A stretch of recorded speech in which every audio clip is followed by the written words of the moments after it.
Hi, I'm John Maxwell. When the top companies in the world are looking for trainers, speakers, and coaches, there's one name that stands above the rest, and that's Maxwell Leadership. Our certified team members have gotten proven results for companies all over the globe, and our reputation, I'm proud to say, is second to none. Some of our members have risen to the top of their profession, including the one you're going to meet today. I proudly introduce you to my friend Bob Fabian Zinka.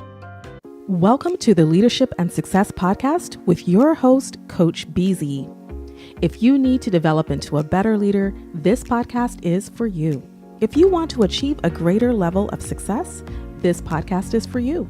His mentor, Dr. John C. Maxwell, said it best: everything rises and falls on leadership.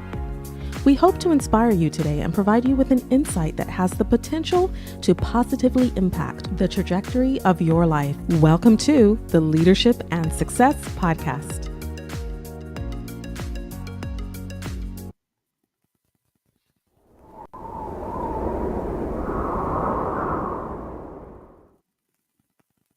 Imagine gaining the leadership skills that could redefine your career. Join Coach BZ on the Leadership and Success Podcast, where each episode delivers practical insights from world-class speakers, military leaders, and industry experts. We dive deep into what matters most: building resilient teams, leading through uncertainty, and navigating complexity with clarity and confidence. Every conversation is crafted for aspiring leaders like you who are ready to grow, lead, and make a lasting impact. Don't miss our powerful live sessions and recent highlights. Michelle Hayward on building diverse, high-performing technical teams. Ann Leslie on leading through global complexity and cybersecurity risk. Ron Carpenter AI exploring faith, resilience, and AI-powered leadership. Colonel Michelle G.I. Gardner-Ince on commanding influence from the battlefield to the boardroom. Chris Robinson on shifting from drift to drive in life and leadership. And Coach Enrique Acosta Gonzalez on mentorship, legacy, and heart-centered leadership. Ready to level up your leadership journey? Tune in on Spotify, Apple, Audible Podcasts, YouTube Live, and LinkedIn Live. Join the movement toward leadership excellence. Listen now and start transforming your success.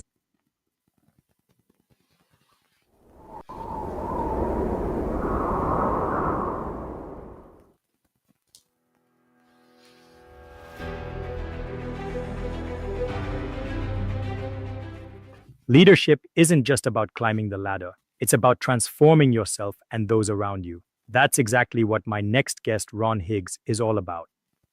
Ron is a Navy veteran, former naval flight officer, and now an executive coach helping engineers become impactful leaders.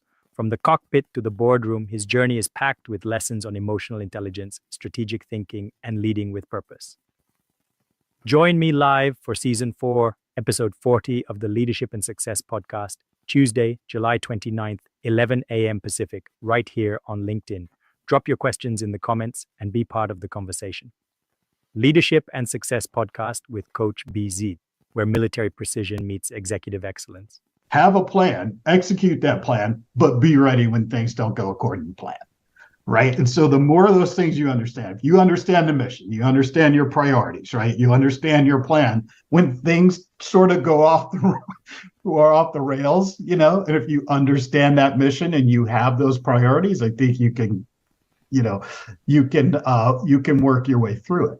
And then in that book, I talked about how I kind of used how I think like an aviator, both kind of in the business world and in my real life too, because there are a lot of people who get paralyzed when things don't go according to plan, right? And then if you go with the intent, it's like something's going to go off the rails, I just need to be ready for it at any time. We spent a lot of time talking about emergencies.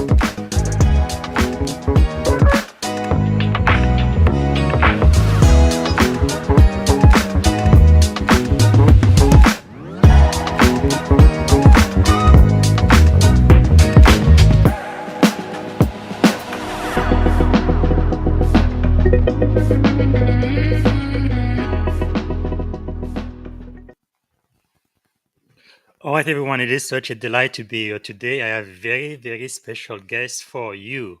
That's none other than Ron Higgs, a Navy flight officer and executive coach. Wow. So Ron has walked the walk from the cockpit to the boardroom, and now he coaches high performing engineers. That's people just like you to become emotionally intelligent, strategic leaders. Now, with no further ado, let me bring to the leadership and success podcast my friend, my brother from another mother, John Higgs. Hello, Commander Higgs. How are you? I am fantastic, BZ. Thank you for having me on the show. I'm really Oh, excited to chat with you. thank you. Thank you. There's so much that our audience today is going to be learning from your leadership journey. To get started, is there what is one thing about you that you think most people do not know? Wow, you didn't tell me you were going to ask me that. One thing that about me that people don't know, I'm a snowboarder. Love the snowboard. Wow. Picked it up in I think I've been doing it now for almost 30 years. And so Wow. whenever I'm on a mountain, don't see very many people that look like me, but it is one of my favorite things to do. Love it. That is awesome. Awesome. Good to know. So, maybe to get started, can you tell us about your leadership journey? Wow, where do I start? So I will tell you, I'm a graduate of the Naval Academy. I went to the Naval Mhm. Academy prep school first, right? So it leadership, like I want to say, was ingrained in my DNA since I was Yes. 17 years old. And as that, what we were taught at the Naval Academy on to being a naval officer for all those years, retired from the Navy, and immediately went out into the corporate world. A couple of different roles in the corporate world where leadership just came along. So I've been able Hmm. to leadership from, in the military, having been taught those principles at the Naval Academy, an institution that's been around since 1845, teaching Yes. people to be leaders. And one of the things that I've noticed is that a lot of the leadership principles that come naturally to me as a military officer and other military officers aren't so common in the corporate world. And I am a student, a lifelong student of leadership. Anybody that thinks they have it wired, I don't think that's true. I learn something every day, and I strive to learn more every day. And Wow. I'll leave you with this: I strive to be a better leader today than I was yesterday. That is awesome. We're going to talk a little bit more about that. But before I do, for everyone listening to us, please let us know where you are joining us from. Please type it in the comment. And if you have a question for my guest, Commander Ron Higgs, U.S. Navy retired, please type it in the comment as well. And then also, if this is adding value to you or you think it might help someone you know in your network, please tag someone along so they can watch along with you. All right. So, Ron, leaving the Navy, I guess you started as a naval flight officer and then you became an aerospace engineering duty officer. Yes. What leadership lessons that you learned in your naval career that you are still applying today as you coach engineer to become better leader? You What know, do you think is the most important? there are so many, Hmm. and a lot of them were in that clip that you showed in the beginning from the other podcast that I was Yes. on. I do believe in the Navy, we took an oath to support and defend the Constitution of the United States. That was our mission, and we were very, Amen. very clear on our mission. And Hmm. sometimes I don't find that to be the case for organizations True. throughout, no matter what the organization is. It doesn't have to be a business, it can be a nonprofit, it could be anything, right? So Hmm. first, be clear on the mission. Every time I launched in an airplane and every time I took off, I could relate what I was doing to the accomplishment of that mission, supporting and defending the Constitution of the United States. And Yes. so being aligned, I think, is very important in what Mm. the company does. There are some other lessons there, but I'll just kind of, you asked Yes. for one, so I'll give you that. And really understanding the mission, I think, is very, Mm. very important. That is so powerful and so true. For example, most people in corporate America, they have nice flyers on the wall about their core values, but nobody knows what those core values are. So, Taylor, what are your Navy core values? What the Navy core values were honor, courage, and commitment. So we all knew that, right? Every single set from the time I was an E1 to Yeah, now, and it doesn't matter, those core values are the same and we know them inside out. But if you absolutely. go or you go to Microsoft, any other Fortune 500 company, you just ask an employee, hey, what are the core values of your organization? You're going to get different answers and it doesn't match with what the company Right. says their values are. Same thing with a mission. And I really believe military, the Navy, but I think all of the other branches too, including the Army. So go Navy, beat Army. But we all really understand the mission of the organization, and we are really a leadership organization. That's really what I think. From the lowest rank, from even as an E1, nobody reports to me. I don't know anyone. I salute everybody, but even at that level, the Navy is teaching me to become a leader and to take initiative. No, I mean, as an E1, you don't take too much initiative, but no, within reason, at least trying to do something to accomplish the mission of your organization. And that's something that's very much lacking in corporate America today. Um, Wow. So, in what ways does your military training influence how you handle coaching challenges, especially with technical leaders, right? Engineers who struggle with people centered leadership? Well, I think in the culture of aviation, and I think it transcends aviation in general, Hmm. we in the military subsist on feedback. We get feedback in everything that we do. And sometimes it wasn't so nice, if you remember. And also, one of the differences is that whenever we were assigned to a unit, we knew that we would be in that unit for a finite period of time, 2 years, 3 years, 4 years, however long it is. Yes.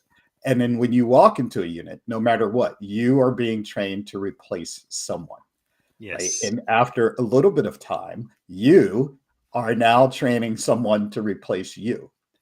Mm. And in that, when you are given that feedback, you are very interested in having that person be the best that they can be. Why? Yes. Because we depend on each other for our lives. And so Yes. if that Yes. person isn't as best that they can be, Hmm. it may cost them their life or cost you yours. So I Yes. think that culture of feedback. So, for instance, in a flight in aviation, Mhm. every flight had three components. There was a brief, where you go out, talk about what you're going to do, the Mhm. execution, they actually go out and do what it is, and you come back and you Yeah. debrief every flight, even when it went well. Yes. Yes. And those debriefs are really where the learning takes place, what made us stronger, which made us better. And I think that as military people, we crave the feedback because we know Mm. we makes it better. So I look at feedback as a gift, even if it's not so nice and intended. Um, Yes. you can't, sometimes you just have to tell people the truth and not really sugarcoat things. It's like that didn't go well. And, what you did could have cost somebody their lives. It was really dangerous. And we need to work on this. That's something you need to work on. So that culture of feedback, I think, is really one thing that's powerful that stayed with me throughout my career. Absolutely. That's definitely the same throughout my naval experience too in the information warfare community. That is really, really key because I also think another big difference between the Navy and the corporate world is sometimes in corporation, people tend to compete, right? They are afraid if they give you too much feedback, you're going to get better than they are. And then you're going to get the promotion Right. and they will not. Whereas in the Navy, like you say, sometimes it's a matter of life and death, Right. right? And we really at a very early stage in our career, they teach us to lead with an open arm. Right? I'm only better if the person to my right and the person to my left is better. Even when I went to boot camp, Right. it's like the first lesson I learned. You are responsible not just for yourself, but for the person to your right and to your left. If they mess up, you mess up, and the entire unit is going to pay for it. So if you're a struggler, everybody's going to come and help you out so that you can at least meet the standard. So no, we don't have to do so many push-ups and walk so many miles or run or whatever Right. the case might be. So it's really ingrained at our cellular level. You have to help the person to your right, to your left. That is how we succeed. And those Well, are lessons absolutely. I really see in America. Please go ahead. No, I just wanted to add absolutely, because like I said, you go in that unit for a specified amount of time and you're Mhm. training someone to replace you. you're definitely going to replace that person one day. I am training that person to replace me and take my job. And it's not like, sort of corporate America where you can stay stagnant or somebody's worried about, training somebody else and taking that person taking their job. I am counting on that. That person is definitely coming to take my job, and I want them to be the best that they can be at it as I move on to take someone else's job. True. No, that is very, very powerful. So, how you do executive coaching? What pattern do you consistently see with technical professionals, those engineers that hold them back, right, from stepping into the C-suite, of becoming more of a leader than a hands-on expert operator?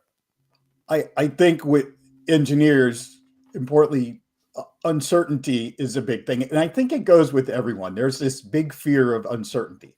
I want to be certain about the outcome. I want to be certain about this. And so as engineers, and I'm an engineer, and as engineers, we work on things, everything's very logical. You plug a formula in a mathematical formula or anything, and you get the same answer. You program a machine to do something and the output is predictable. It's the same every time. Well, human beings don't work that way, right? And most of your interactions are with human beings. So what I find is that they're engineers. A lot of our egos and well-being and everything else is wrapped up in our technical expertise and our skill. But when you take a leadership role, you have to shift your mindset from a technical mindset to serving people, because most of what you do now that you've accepted the people management role are people-centered things and not the leadership things. So not the technical things. And so maybe some fear on losing their technical edge, their technical proficiency, because now they're putting out all of these fires, all of this people stuff. I've got all these meetings. I have a meeting with a finance person, a marketing person. This is keeping me from doing my engineering stuff, and they feel they might lose the edge. At least that's what I'm seeing. That is right on point. Actually, it was something I really had to learn myself, because when you are an individual contributor and you are very good at what you do, usually that's how they select you to then become a manager, a leader, a director, or whatever. But then really making that switch where I am doing all of the work and I do it so well, to now getting the work done through other people, right? So you are being more strategic, maybe even overseeing the operation, but all of the tactical stuff, really having your people do it. But like one of the hang up I used to have when I made that jump is I always felt like I did it much better than the people who reported to me. So why not just do it, right? And keep doing it, because they're gonna do it wrong anyway. But what I didn't realize is they need to do it wrong so they can learn to do it right. Right? Because myself, when I first started, I didn't do it right. It took time. It took a lot of training and trial before I was able to perfect whatever I was doing. So I need to give somebody else a chance to do that too. So become more like a coach, a leader, than the one doing the work for them. So having said that, do you have an example you might share of a before and after story of someone that you coach and mentor who was able to just hit the ball out of the park and kind of go through that transformation? Well, let me add to your point first. So you're exactly right about that. A lot of us as engineers, like, hey, I know how to do this. Why don't I just do it myself? Or a lot of engineers like the fact that the younger engineers and folks on their team will come to them for all of the answers. They're the answer person. It's like, hey, and they like that. However, then they start coming to you for everything, and you realize you're enabling that, right? And so what you need to do, just like you said, is answer with questions that will help them figure it out themselves and become better engineers, so they're not dependent on you having the answers. Wouldn't it be nice for you to walk in every day and have everything done instead of telling people what they need to do and providing all the answers? So to answer your question, I just remember early in my career, not necessarily early, my first aerospace engineering duty officer job, I had a team of engineers, and there was one engineer in a leadership role who just came in one day and he goes, I just want to go back to being an engineer. I don't want to do this anymore. I just want to be just an engineer. I started asking him, well, why? Oh, it's just such a pain trying to get all these people motivated and giving them all the answers and everything. They keep they keep coming to me for all the answers. I don't know why they're not doing it themselves. These types of things. I don't want to sit in all of these meetings and things like that. So Yeah. after working with him for a while, this took a little while. I left to go on a 10-day vacation, and I left him in charge. And actually having him agree to, I'm not sure, he maybe had 49% of the vote.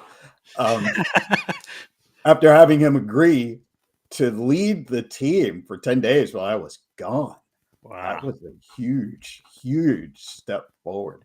And, when I got back, What everything happened? was fantastic. And you know how it is with the learning. Wow. Right? We go over some things. It's like, Yes. hey, I put you in charge. I will take responsibility for any decision that you make.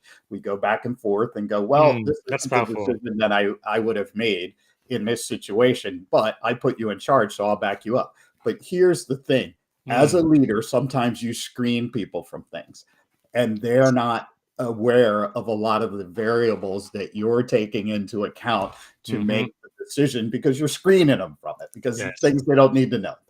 So I'm like, well, now here's a variable that I would be considering that maybe you haven't, because these are one of the things that it's not your job, it's my job. Now that you have this additional information, would you have made the same decision? So one or two, or I learn from them, which is great. It's like, well, I made this decision because they're in the weeds and they're working, and I'm like, wow, I didn't know that. I just learned something from you. Wow. That's awesome. So now I'm a better leader because I learned something from you. So it's always a two-way communication, and I always learn something from those interactions. And as I hope, that is quite powerful. But really, if you are listening, you are a senior leader, you absolutely have to learn to delegate. There is no if and but about it. You just have to. I know it's not easy, because if you are a leader and you cannot even go on vacation, if you go for a 10-day vacation like Commander Higgs did, and then everything just falls apart and the store burns down, then you are a bad leader. You are the worst leader ever, because you need to be able to step out, step away, and have your people have the confidence and the competency to carry the work forward. And again, in the Navy, sometimes they don't even tell you that explicitly, but in everything we do, the way our days are arranged and the things we do, it's really ingrained into us. That is what we want. That is what is acceptable. And that is what's going to give you great marks on your fitness report. Not just being a great leader, taking care of yourself, but being able to take care of another team so they can step up and do the work. That's just awesome. So what advice would you then give a junior engineer or mid-level manager right now who's brilliant technically but hesitant to lead others, just like the example you chose? What's the one piece of advice you would give them? Well, first, don't try to do everything yourself, because that's the trap that I think a lot of folks fall into when they first get into a leadership role. Okay, I have to do everything myself. Again, we talked about this before, right? I have to have all the answers. I have to be the go-to person for everything. Well, not really, right? And there's more than one way to do things right. You hinted about this before, right? There's more than one way to get things done. Perhaps they don't do things exactly the way you would have done it, but if the end result is the same, then it's fine. You have to let go of that. And so just don't get sucked into that trap of having to do everything yourself. And the last thing I'll say is it does require a mindset shift. You really have to shift your mindset from being that from a technical focus to a people focus. Yes. Because as leaders, that's what we do. Most of what we do are the team dynamics and the people stuff. That is right. Let me see if you've heard it throughout your Navy career. Mission first. What's that now? Mission first. Absolutely. And what you're supposed to say? Mission first. And what come next? Oh, wait, that might have been after my time, man. Okay. People always, that's. Oh, I'm that's sorry. Yes. People first, mission first. People always. Yeah. Especially when I became a commanding officer, because in the Navy it's much different than the other branches. Maybe it's because back in the days our commanding officer would go just to sea and there is really no communication between whatever you're doing out there in the middle of nowhere and headquarters back in Washington D.C. So really, the leadership, the flags, they really entrusted you to make the right decision, take care of the mission, take care of your people.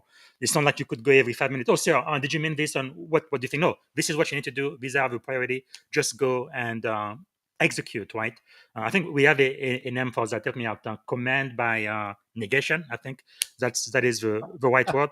And I know in the army they don't do that. That's not their culture. But in the Navy, it is. And when you are a commanding officer in charge of a unit of a command, basically you are at the very top, and that's it. There is nobody else really above you, so you make all of the decision. And I almost killed myself, first CEO, trying to do everything by myself. And then I realized, okay, wait a minute, I have department heads here, right? I have N1, N2, N3, N4, N5. So why don't they do their job? Why do I have to do their job? They need to do their jobs, and I need to hold them accountable, but they need to do it. They need to take care of their people, because it's so much easier for a department head, right, take care of 6, 10, 12 people than for me to take care of 100, 200 people. That's just too many. Right. There is just no way I'm going to be able to sleep. So you have to have people that you trust who are competent, but you have to let them do their job. Of course, if they have questions or issues, they can always come to you, but you have to empower them to do their job. Even I know in the Navy, civilian world, they don't do it a lot, but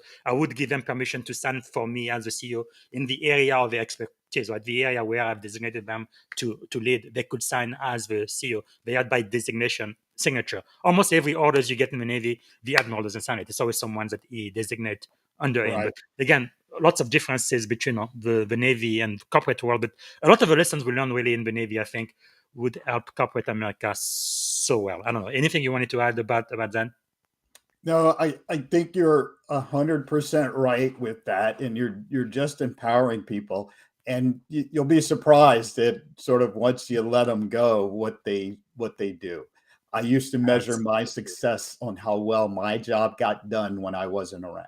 Wow, that is beautiful. How well does your job get done when you are not around? And you are sometimes you really get amazed and surprised because again, you do have a standard, right? So whatever they do, they have to meet the standard or exceed it. But the way they go around it, as a leader, I found that many of my folks would really blow my mind. Like they would actually teach me other ways to do things done, not just the way I've always been doing it, but that gets you there even quicker, faster, and better. I'm like, wow, that is just amazing. But you do need to empower them and trust them to get the job done. So another question I wanted to ask you then is, you emphasize emotional intelligence in leadership. And I don't know if that came naturally to you. From my experience, when I joined the Navy 20 years ago, we were not very emotionally intelligent. I mean, it was like, I am the boss and you know it. And I tell you to jump and you say, how high is that kind of things, right? But I think in the last 20 years or so, we've seen a lot of changes. Maybe some of it also due to the new generation of sailors. Like in my unit, about 2/3 of my folks were Gen Zs, and they are a different breed of folks, right? When I went to boot camp, my chief would be like 2 inches from my face and shouting at me obscenity at time. And today, when you say a curse word, you have to apologize. You hurt people's feeling. They need time out and all of that. But anyway, I guess what I'm saying is the Navy is becoming more and more professional, and emotional intelligence, I think, is having a higher level of priority in the way we lead people. And to me, I think it is much, much better, and it's a lot more effective. I don't know what you think, but anyway, one of the questions I want to ask you is, how do you help technically managed clients develop more self-awareness and empathy? Well, one in the military, I think, with the chief being 2 inches from your face and yelling at you, and some things not being politically correct. Mm-hmm.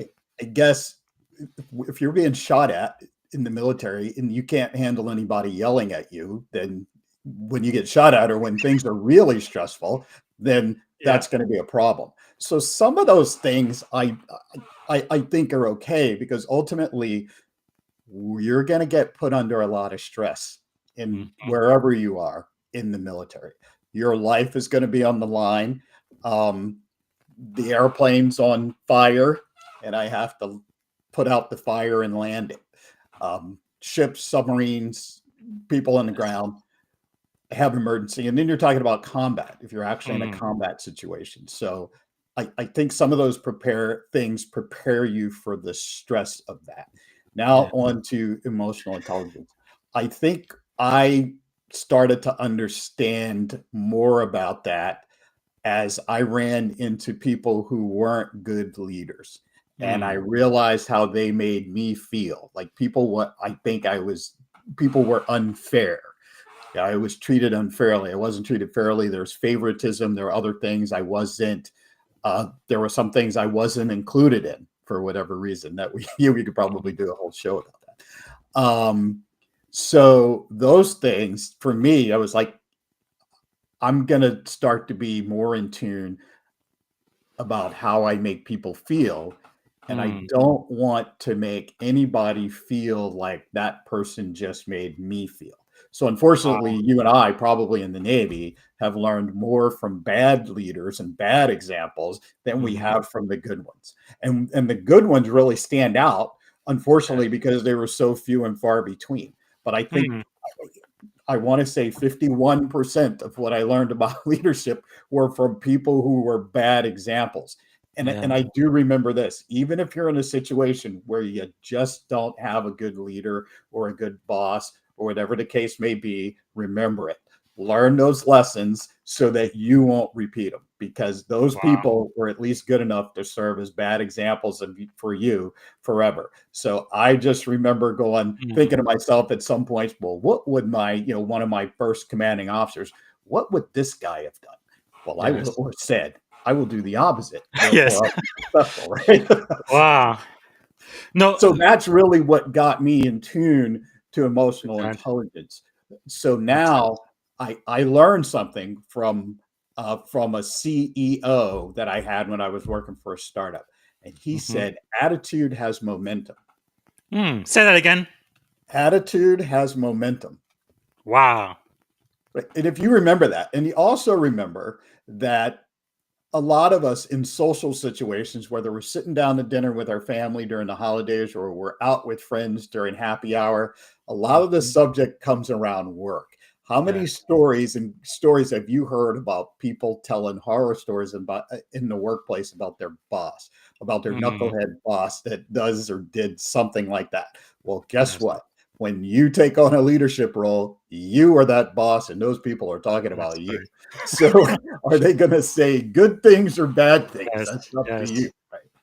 Wow. No, that is quite powerful. Now, I guess I am lucky, but most of my Navy experience has been very, very positive. I've met some of the best leaders ever, some that I would follow to the end of the year, just because of the way they led, and they let us know how much they really cared about us, the person, not just the mission, but us as individual as well, and especially women. I think women CEOs have been the best in my career. Well, we didn't have enough of those during my time. Life changing. Okay, and again, it could be different for different people, especially depending on the community you belong to. I'm not going to say anything bad about the surface warfare community, but I've heard that they tend to eat their youngs over there. But in the IP community, in the information warfare community, we take care of our babies, right? We love on them and we help them, but that's not the way some community in the Navy do for whatever reason. But yeah, so I can see that, but no matter what, I like what you say. If it's bad leadership, make a mental note. This is what to never do when I get a chance or the opportunity to become a taking leader the opportunity myself. to learn from it, because I hear people just complain about being in those situations, and rather than complain, I mean, there's not much you can do, so just learn as much as you can from it. That's right. Wow, that is powerful. Okay, it is that time now to flip over to the second half of the show, where I'm gonna be focusing on leadership. So I'm gonna be asking you 7 type of questions that I ask every guest. Before we do that, is there anything you'd like to say? No, thank you again for having me. I really Fantastic. appreciate it. Oh, I this appreciate is the great. conversation, the connection we have about the Navy. I've been on a few podcasts, and none with a fellow naval officer. So it's good to be able to talk about some of these things That is and how great. our respective experiences in the Navy have Yes. shaped the way we think about things. Definitely one of the best decisions I have ever made joining the service. I guess JFK, our former president, said the same thing about just the life spent in service. But okay, So the first segment of the second half, we've already talked about some of the leadership advice you have received or that you would give. But let me ask you this: what do you think is the secret of your success? Because if I understand correctly, you went through the Naval Academy and you retired as a lieutenant commander, which is pretty awesome. And then you got into the civilian work, and now you have your own consulting firm. What do you think makes you so successful? Curiosity and love of learning. I think a combination of both. As Mm, someone who's 17 years old, boom, right, the Naval Academy prep school, Naval Academy, and then a career in the military. I mean, I was 41 years old before I had a job in corporate America, right? And so there was that innate curiosity about when I got to corporate America, well, how do things work here? mhm, How do people like startups? How do people start businesses, nonprofits? How does that work? So there's all mhm. sorts of curiosities I had about different things. And I stayed in aerospace and defense after I got out because it was safe.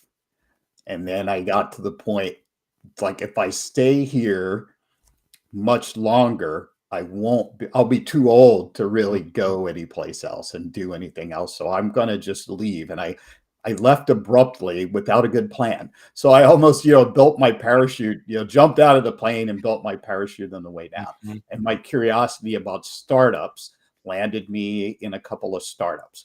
Wow. My then I have to make some money. Let me do some consulting. What is the common thing in everything that I've done? Oh, leadership. Yeah. And I am not afraid to talk to people, to ask for advice, to do those things. I got a job as a COO of a company through pure luck and networking. I wasn't looking for it, Wow. but I fell into it, and I was successful at it until COVID hit and I got laid off. Longer story than that, but it was, and a lot of us during COVID had to sort of reinvent ourselves. Mhm. And so I did some fractional COO work for a while. I've always loved coaching and I've always loved leadership. Yes. So at one point, it's like, I think I just want to do this full time. How can I separate myself from the other coaches who are out there? Wait, I'm an engineer. I've led Mhm. teams of engineers. I had some challenges moving into a leadership role as an engineer. I've helped other engineers throughout my career successfully make their transition from individual contributor to people manager. So Mhm. that's what I think I'll focus on from here on out. So that is my path. So again, the willingness to learn and my curiosity about other things. And the consulting, I really like finding out about I spent so much time in the military and aerospace and defense. I really like the opportunity to learn about other industries. Like Wow. one of my first consulting job was consulting for a microbrewery. And I am a Wow. craft beer enthusiast and I know about, craft beer and I ended up finding a consulting gig with a brewery. So I got to do a lot of different things and that love of learning and curiosity is what got me there. Let's talk a little bit more about that because I think that's very fascinating, especially for junior officer who might be listening or maybe a junior cybersecurity engineer or something. When you network, kind of what are the benefit of being curious and really making those connection? Let's talk about that a little bit. What would you advise an aspiring leader about the importance of really making human connection, even outside of your organization or your field? Funny. So one of the things I do in my coaching is emphasize the fact that your ability to build relationships is probably one of the most important skills you can have. Why? Mhm. In terms of leadership, every human being is motivated by different things. You have no idea what motivates that person until you actually create a relationship with them. Right. So that again is learning how to create relationships. And I think the key is genuine curiosity about other human beings. We Hmm. all have stories, we all have those experiences. I guarantee you every conversation I've had with any human being is ended in a wow, that story is great. Whatever their story is. right? That's Or something powerful. that they've done, something they've achieved, something that they've worked through, something that they've beat, things like that. Mm, But it has to be a genuine curiosity. And I'll tell you a quick story. I had someone who worked for me who I had worked with at some point. Then that person ended up working for me. Didn't necessarily get along well with that person. Sort of tolerated each other and worked. When that person came to work for me, I took the time to get to know that person. And it mm. completely changed my perspective because of listening to the story, listening to the Wow, things that they've been through. And I'll leave you with this. Everyone you meet is fighting a battle that you know nothing about. that's And true. if That is you true. approach it with that mindset in terms of leadership and genuine Mm. curiosity about them, I think that that's the key to networking and getting to know people. And even with all of these networking events and things like that, you don't have to go around and meet everybody in the room. Mhm. One good relationship is better Yes. than, a handful or 10 superficial relationships. That's powerful because that could definitely change your life, or an amazing opportunity could come out of it. But yeah, when you talk about really truly caring, everybody has met, the boss who's like, "Hey, how are you doing? How was your weekend? Okay, whatever. Go back to work." I mean, it's like they don't care about Right. what you say. You could have even almost died on the weekend. They absolutely don't care. You are here. You have to work. This is what we need to do. But then you see those uncommon leaders, like in my Navy experience, quite a few of them, especially the women who led me, where they really, really, truly care about you, and they make you want to go like 110%. I know, Yeah. no, you are an engineer. It's not mathematically possible, but that's really the way you feel. You would almost go to hell and back for leaders like that. People who really care. Like my mentor John Maxwell says, right? I have great value. I value people, and I want to add value to people. And people know now if you really mean it, or if you are just using some psychological trick or something to try to get them, to manipulate them to do something. Anyway, so what are you learning right now? Well, just like everyone, right? AI, right? We're all looking at AI like, how can I use this? How can it help me? Hmm. In every day, I think I we all do maybe think of a new use Yes. for it. Think of what's overwhelming is the number of tools that are available now and the number of tools Yes. that are coming out at almost an exponential rate. And just Hmm. when you find one, you're like, this is awesome. I love this. I'm going to pay for it.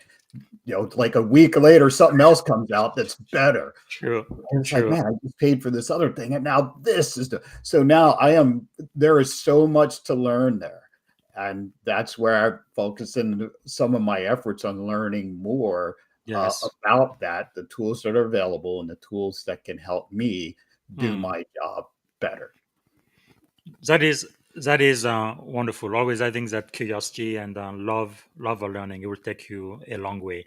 Now, we know that it's not, especially in the Navy, and I know um, some mistakes that we could make could be fatal, right? People could actually die. But I've really enjoyed the CEOs who allowed me to make mistakes, learning from my failures, really, really learning from them so I don't repeat those ever again. But they gave me room, right, to be human and make mistake and learn when the stake went so high. So having said all of that, I know with all of the successes you've had to go through periods of failure as well. I know in my own personal life I failed more than I have succeeded, and that's why I've attained the level of success I've been able to attain so far. So I guess my question for you is, how has failure shaped your life? Well, I think it makes you maybe changes your mindset and perspective about things. So for me, this self-employment experiment, I call it, Mhm. that I'm working on. Yeah, it's been up and down. There are times when it's been great and times where I've been ready to throw in the towel and go work for somebody else again. It's like, no, I'm going to stick with it. So one, it sort Mm. of tells you what you're capable of. No, I'm going to stick with this. I'm going to stick it out, and it Yes. changes some perspectives, and you can sort of really see what you're made of. But I think just Hmm. like anything, you start thinking about some changes that you make and innovating, thinking in ways that you haven't really thought before, seeking out the help of others. And Yes. one of the things that really keeps me going is accountability partners, colleagues, accountability partners, people who lift you up and you help each other through all of these times. They keep you accountable, but also keep you headed in the right direction. So I think everyone needs to. Do you know anyone that hasn't failed at something? No. And depending on what it is, I mean, sometimes it's like, well, maybe this isn't for me. Right? Yeah. So it'll maybe the universe is setting you on a path that you should be on instead of the one that you think you want to be on. Yeah, actually, yesterday I wrote an article about embracing criticism. I like a quote by Aristotle that made me laugh. Basically, it says it's very easy to never be criticized. Just don't do anything, and don't lead anyone, and just keep your mouth shut and just do nothing, and you will never be criticized. I guess that's an option for some people, but for me, that's not an option, Yeah. right? I have to go out there. I have to try. So then I just need to learn how to deal with whatever life's bring your way. So that's very, very Let me throw this out there. So Yes. that I think it was Nelson Mandela, right? He says, Mhm. I never lose. I either win or I learn. Right. So That's right. again, with the learning, right? So at some Yes. point, even the failure, you're going to learn something That's right. that That's right. will help you with the next iteration, Mm. whether you're going to try it again or change course. That is so powerful. Yeah, John Maxwell has a book too. Sometimes you win and sometimes you learn. Definitely, if you can go through those moments of failure and really learn why it happened, what you could have done different, that could really have a profound effect on the trajectory of your life. And I know in the Navy we do it all the time now. After action report, every time we have an exercise, every time there is an incident, like you say, every flight, you cannot have a briefing. You do the execution, but then there is the after action report. What did we do right? What did we do wrong? That's how an organization learn and Even grow. if it all went well, even if Mhm. things went great, right? Yes. We still go through that debrief. Oh my goodness, we are running out of time. We're having too much fun. Okay, let me go on. I could talk to you for hours. Okay, fourth segment of the second half. I'm going to ask you, what are some of your thought leaders, people that you are following right now that we should follow, or you are listening to? I'm a big, we're on LinkedIn, right? LinkedIn is my channel. That's where I spend most of my time. Bridget Hyacinth, if everything she posts is gold.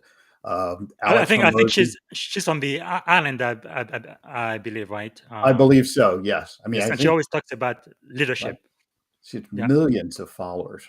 yes, I love her. Alex Hormozy, Mhm. Chris Donnelly, Travis Bradbury, Corey Dunham, and there's Fantastic. Wow, that's pretty cool. After the podcast, let's make sure to add their name on the event for this episode. I want people to know them and to follow those because I'm yes, sure there's some folks I left out, but those yes, are the ones that I wrote down really quickly. But those that's wonderful. John Lee Dumas, he does that, and I know you're going to ask me this, but the And podcast I think you entrepreneur, mentioned Reed Milner too, right? yeah, Read in the Grow Road podcast, another good Yes. podcast.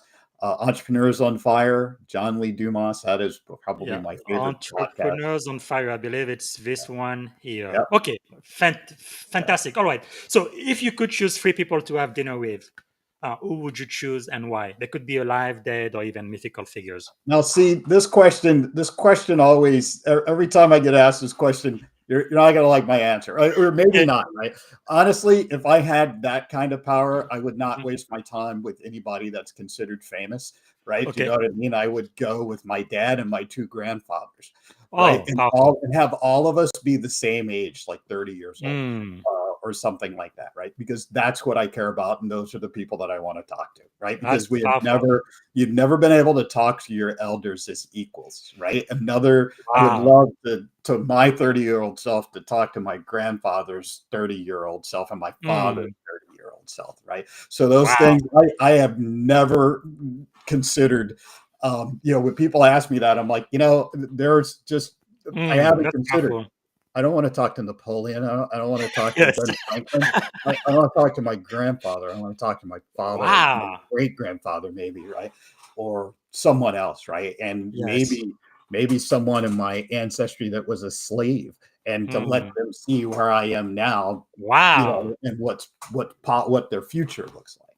So, Wow. so That again, is different answer than you probably expected, but no, that, no. that That is very, very, very powerful. I really appreciate that because I can tell you, you are definitely the wildest dream of your slave ancestors, if only they knew. But it's just because I was really lucky. I did talk to my father quite a lot before he passed away. Actually, he gave me part of our genealogical tree, and which I am working on. We yeah, started with like 12 people, and I have more than 200 people, and I'm still building this kind of part of his legacy. And not me being originally from Africa. In Africa, we say when an old person dies, like an entire library that dies, because unfortunately we didn't have the written history like we do in the Western world. Most of our history is oral, right? And yeah, when those people who know die, nobody else knows yeah. Storytelling, anything. Yes, pass along, I think, through stories. Yeah, absolutely. And if your parents or grandparents are still alive and you're listening to this, definitely spend some time with them and try to really get wisdom for sure. out of their life. It's really, really priceless. I really love that. Okay. What are some of the books you would recommend to my audience? So I think the big one, and especially in my, I wish I would have read it before business. It's called The Go Giver by Bob Berg, and it shaped my Yes. This the one, I believe. Yeah, the yes, Go Giver. yes. I mean, that shaped my approach to consulting and the service that I Wow. give. And so for you, for those of us that are doing what we do, I think those of us that join the military are value service above self, right? Mm-hmm. Contributing to a greater cause. And Yes. like you mentioned before, I have um, add value to other people and to make a difference in people's lives. And the that book captured a lot of it. The second one Mm. you saw there, Invisible Ink, you know what that book does, and it's probably an odd choice, but I think all of us need to learn how to tell stories better. And Yes. engineers too, especially technical people, learn how to tell a story. Tell a Mm-hmm. story that's going to capture people. And that book, Invisible Ink, is all about how to tell stories and story structure. And I learned a lot from that. Okay. The next one there, The Big Leap by Gay Hendricks, I really like that book. One of the things the book does is talks about you operating in your zone of genius, and it put Wow. the things you do into four categories: sort of a zone of genius, a zone of excellence, a zone of competence, and a zone of incompetence. And you obviously shouldn't be doing the things that are in your zone of incompetence, and you want to do things that are in your zone of genius as much as you can. One of the That's things that I powerful. got out of that is that the zone of genius is where you naturally operate and what you're good at. Mm-hmm. Some of us are good at so many things, or good at things naturally. We don't know we're good at it because it comes so Mm. naturally.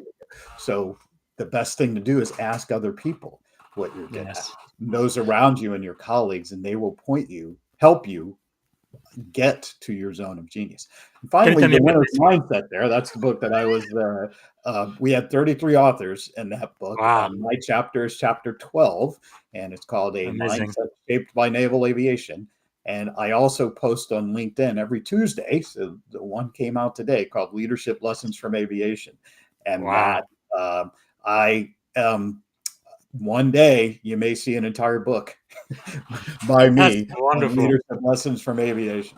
So for podcast, we already talked about entrepreneurs Yeah, on we did. fires. Yeah. I believe you also mentioned this one. Yes, masters of scale. And again, if you like learning about startups and how people take these startups and the ideas and just make great companies, that is a great podcast. And there's an episode, I think it was Reed Hastings, I think the Airbnb guys, where they talk about how they started Airbnb. It's Wow, just a great fascinating. story to listen to. And I talked to Steve here, doing business with a Mm, servant's heart. That is just a great podcast. It's very human centered, very fantastic. just a genuine interest in serving others. And then Scott Ritzheimer there, he does a great podcast. That's a good one for coaches and anybody else, others learning Hmm. about how to grow businesses, how to scale businesses, and a lot of Wow, fantastic. What about any movies you would recommend? I am I'm a science fiction guy, so I like Star Trek, Star Wars, most of them. I think they've had some Beautiful. misses there. Now, Uh, have you noticed that a lot of the science fiction is becoming reality more and more these days? you're right about that, right? Yeah, that's crazy. Okay, what about Stargate, music? those things, but yeah. That song, funny that, I don't necessarily associate music with life, but that one, the chorus in that song is like, you Hmm. got to be bold, you got to be strong, you got to be Yes, stronger, you got to be wiser. That whole thing, resonates. And it resonated at the time, absolutely. especially when the things that you're doing, it's like, I gotta make it through this. And that song was, I think that song Absolutely. encapsulates a lot of the things that we learned. And in general, I love reggae music. Reggae music, Hmm. it just almost makes you feel like you're on vacation. I mean, how can you Yes, be in a bad mood? yes. Just gives these images of sitting on the beach with No, that is talking. powerful. Because I am a musician. Pretty much, I can tell you every important milestone in my life. There was a song, there was a music, there was a sound Okay. that really helped me kind of get through it. It's very, very powerful. But like, if I could ask you, where were you on September 11, 2001? That's really the day, I believe, that really marked my generation before COVID. Of course, I know exactly where I was, what I was doing, and the music I was listening on that day. But anyway, okay, we are technically out of time. Can you give me 5 more minutes? We almost at the Absolutely. end. We have to go. Okay, Yeah. thank you. Thank you so much. Okay, really quick. Actually, this is a pretty serious question. My question is, if you had one and only one day to live, what would you have like your final contribution to be? Wow, never thought about that. And you talk about, because if that was the case again, I would just love to spend that time with the people I love the most. And Yes. so, in terms of contributions, I would just want to be there with those people and making their last memories of me be good ones. So, I hadn't thought about, hey, what am I going to leave?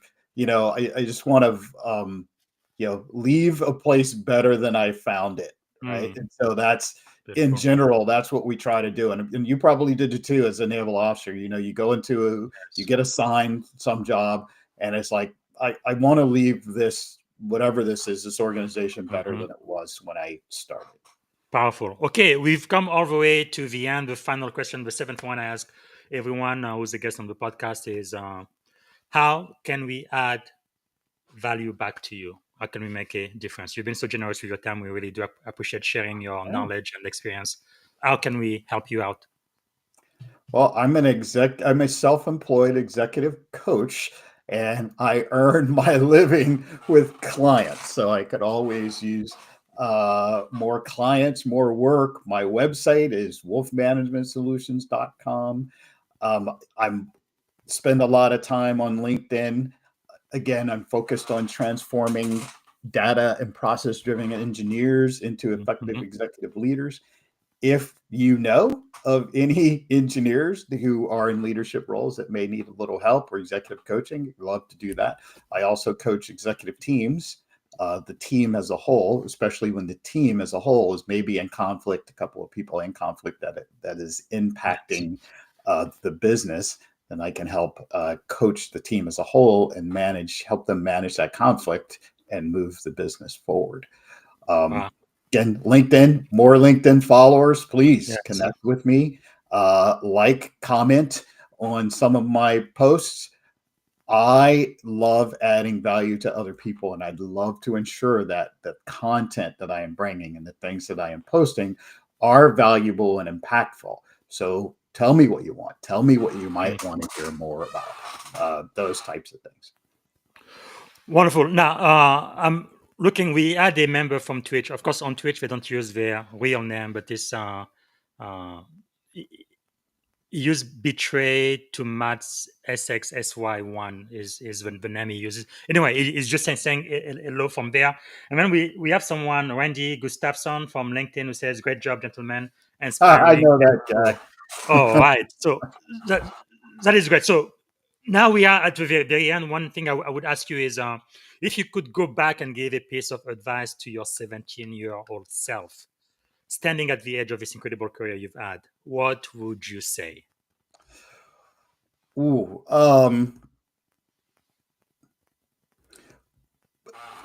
I like to tell people this, and I probably tell myself this. Be open, and that's general. Like, be open to other ideas, other perspectives. Listen more to other people. Take the opportunity to learn more from other people than you have. There are things that my father and grandfather were trying to teach me that maybe I didn't listen to, and so maybe I'd knock myself on the head and say, "Listen." Yes. Listen more to what they were trying to tell you.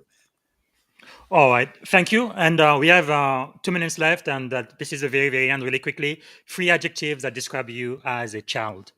Don't think too much. Just 3 adjectives as a child. Oh, man. So curious was one, learner was one, 2. And one more. I don't, remember that old word, rambunctious, right? Rambunctious. Okay. What about as an adult? I think 2 of them will come back. As an adult, 3 adjectives. Yeah, curious is still there. Rambunctious is not. Good. You know what I mean? Curious, a lot more patient. 2 more. And I'm not sure how I can demonstrate, like, values is our own values. Right. And so that value of service above self, wanting to give, wanting to make a difference in lives and adding value to other people. Probably not one word, but those are things that describe me. Service, I believe. One more. So we have curious, we have service. One more. Learner. Oh, for sure. Avid learner. I thought so. Knowing you, I thought so. Okay. Yeah. Then the very, very, very last one. This is the last one. First, do you have anything else you would like to say before we end the podcast? No, thank you. Yeah, I appreciate your support, having me on the show. It's been a great conversation, and maybe we can circle back around absolutely another time and revisit. Absolutely, especially when you publish your next book out of all of the leadership stuff you are writing. Because believe it or not, since May, I think every single day I write a leadership devotion and I do this podcast. But I'm having so many ideas. I think I know exactly what my next book is going to be. So the very, very last question. I don't see anything on LinkedIn or YouTube or Twitch. So the very, very last one you're gonna answer today. What is one word that represents our shared experience on this podcast today? Just one word that comes to mind. For me, it was exciting to share the whole thing with you. Again, our shared Navy background made this exciting, and I'm always excited to share my experiences with everyone. So yeah, it's been exciting. It's been great. So for me, it will be an open mind, and thank you so much. It's always great to talk about the Navy. Oh yeah. All right. Okay. Thank you so much, Ron. Really, I appreciate that. So for everyone, please purchase Ron's book. And I think I have a picture right here, Winner's Mindset. So that's a very important book to have. And also, please follow Ron on LinkedIn, right, which is my favorite social media network. Right here, Ron Higgs, and his LinkedIn address, I think I had it here earlier, which is LinkedIn. It's Ron-Higgs. So follow him. And if you are connected with him, please endorse his skills, send recommendation, and send potential client his way. He's one of the best coaches ever, because when you are a naval officer, I believe your number 1, number 2, number 3 jobs is leadership, right? I believe leadership is to the Navy, like my seat daddy told me when I became an officer. Leadership is to the Navy what location is to real estate. Okay, thank you so much. I really appreciate all of you. And today's a special day because I'm going to be back today at 2:00. I'm going to be interviewing my friend Matthew Rosenskris, one of the premier CISOs in America, really the world today. He just got selected as an ambassador for Thinkers 360 for cybersecurity. Great guy. We're going to have a lot of great conversation about cybersecurity and leadership. You don't want to miss it. So that's going to be 2 p.m. my time, 5 p.m. Eastern time. So I don't see any other questions. So until later today, and I'll be back again tomorrow. Have a wonderful day. And thank you so much for allowing us to be a part of your journey. Bye for now. Thank you for listening to the Leadership and Success Podcast with your host, Coach BZ. If you like what you heard, please subscribe to our channels and come back for more wisdom nuggets on how you may develop into a better leader and achieve greater levels of success. Leadership is the most critical skill. The world will always need leaders to lead others, deploy the next disruptive technology, or execute a business strategy. You may as well decide on counting yourself among the 21st century leaders. See you right here next time on the Leadership and Success Podcast with Coach BZ.